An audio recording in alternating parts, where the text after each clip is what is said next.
Good afternoon, Gators. I'm Bryn Broussard. And I'm Misha Muhammad. And welcome to our 11th GMS Broadcast.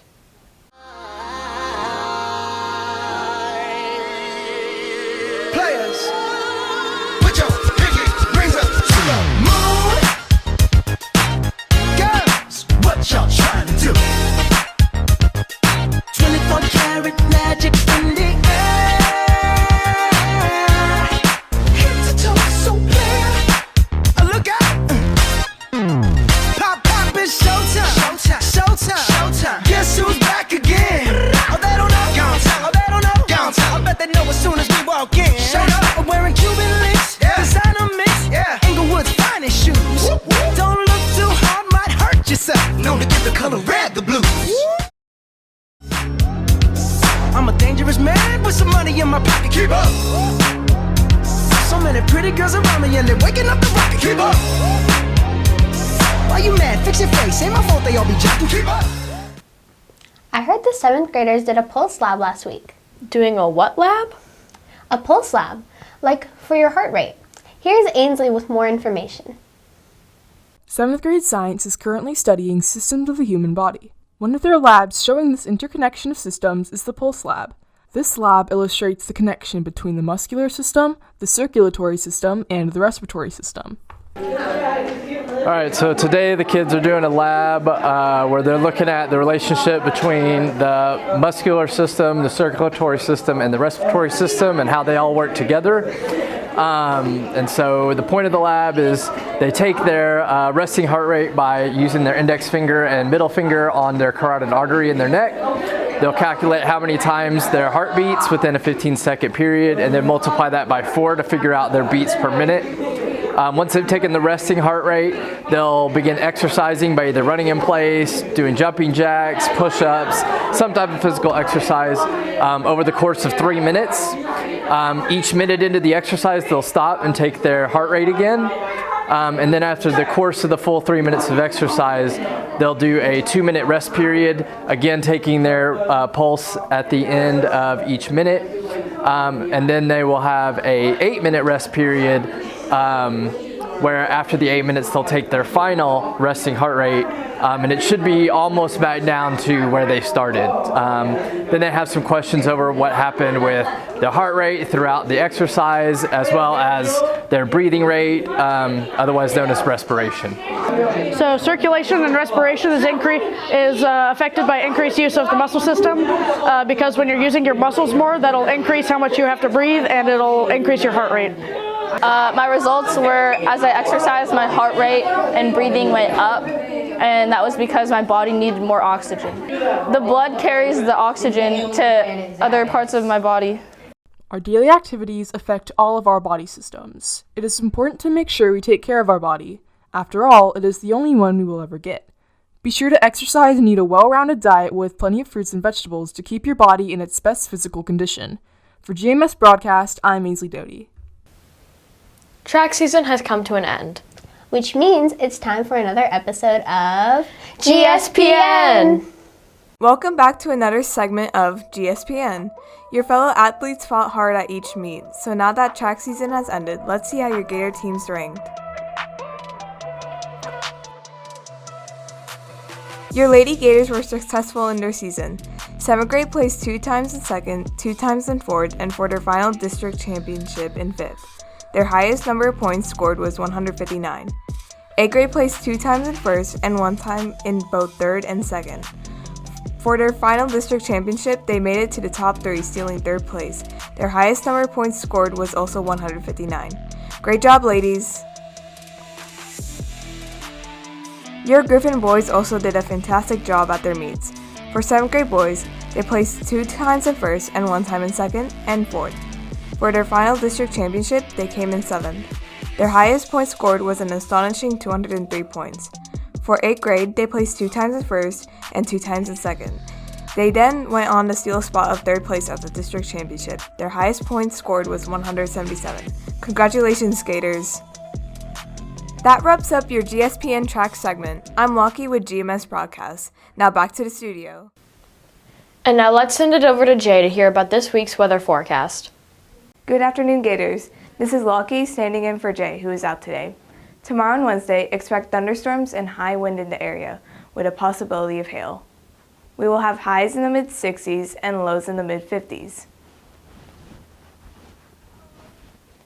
On Thursday, the sun will return, raising our temperatures in the area. Our high will be around 70 and a low around 50. Heading towards the weekend, Friday will be mostly sunny with clouds moving into the area Friday night and into Saturday.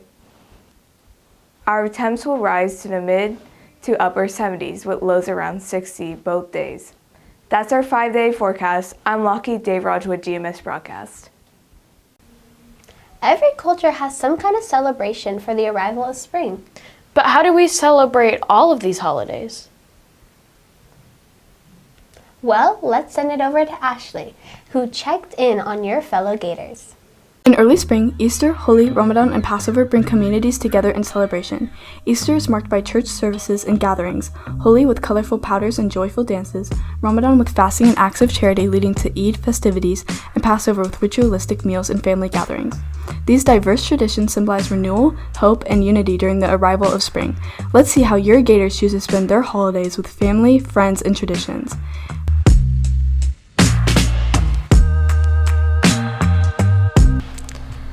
The meaning of Easter to me is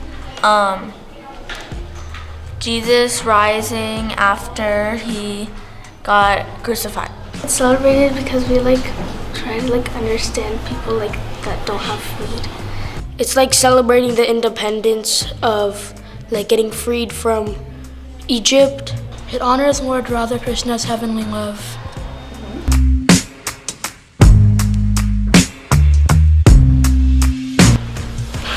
People celebrate it by putting out Easter baskets for the Easter Bunny and going to church. We fast by not eating, which is not eating or drinking water. And we try to do religious things like praying and reading our holy book. It's celebrated by you gather around with your family and friends. You would have this kind of bread that you would have there's a game where you would play and you have to find a piece of bread and you would get money if you found it. It's pretty much just a modernized tradition of the game. Normally, on the day of Holi, you can go out and buy some color packets, and then normally there's the celebration where a bunch of people just throw color at each other.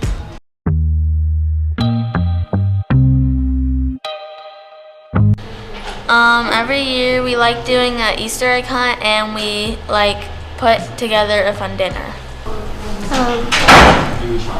I like eating with my family at this special table we put up in Ramadan, and after Ramadan comes Eid, we have gifts and we do a lot of fun things. So we usually just get all our family, friends, and whatever family we have here, and we just celebrate, we have fun, we eat a big dinner. I look forward to going, I like celebrating with my family, just throwing colors with them, and then I hang out with my friends sometimes, throw colors with them too. Family, they hide eggs, my parents hide eggs, and I have to find them as much as I can. And after I find as much as I can before my timer runs out, then I get to keep them, and then they show me the eggs I didn't find. Happy Spring Gators! I'm Ashley Sally with GMS Broadcast, wishing you the best holidays. Has anyone ever experienced an eclipse? Probably not. Let's hear some more information on the rare phenomenon. I'm sure you heard about the eclipse happening here in Frisco, but why is it so important?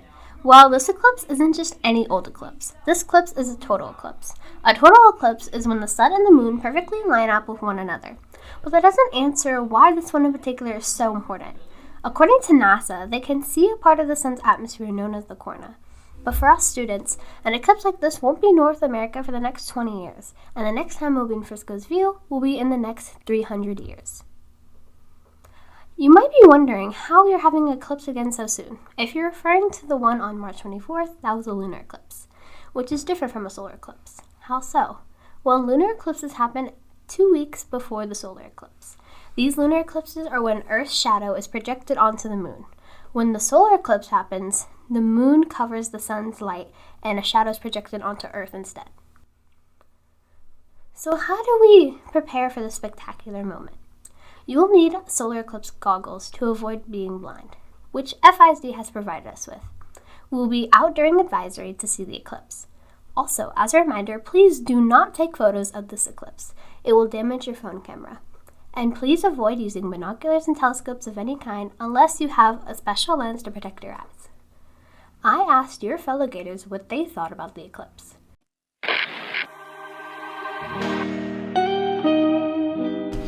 I'm excited for the eclipse because it's going to be like cool and I've never seen it before.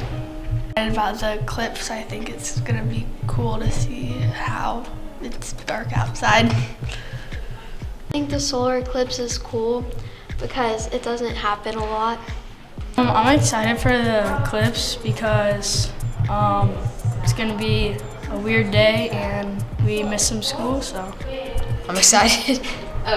Seeing it with the glasses. About the upcoming eclipse because it's a wonderful event to see the no light in the middle of a day. I think it might look cool. I'm gonna watch it. I can look at the sun without my eyes getting hurt. I'm excited about going outside and wearing the glasses. I'm just excited. I'm definitely excited to get out of school, but ready to get this STAR test over and get this all over with. I think the eclipse is really pretty and there's you can see with glasses and you can see everything. Not everything, but I think it's just a one-time thing that you can see. I think it's really pretty. I don't say that. I think I'm excited because it's cool to see the eclipse because it doesn't really happen very often and it's nice to watch. I don't know. I think it should be cool because it's gonna be all dark for 5 minutes, I think. And I don't know, it should be cool. So honestly, I guess it's kind of exciting. I mean, it's cool to see the moon blotting out the sun, I guess. I mean, it's gonna be all dark outside too, but honestly, I'm just excited because it just looks really cool. I'm excited for the eclipse because it's gonna be a really rare event, and the next eclipse isn't coming in this area until I think in 360 years or something like that. So yeah, and it's gonna be really cool to see the sun get blocked. It's gonna be bright.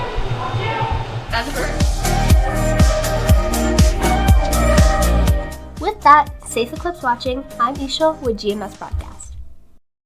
And that's it for this week's broadcast. Later, Gators!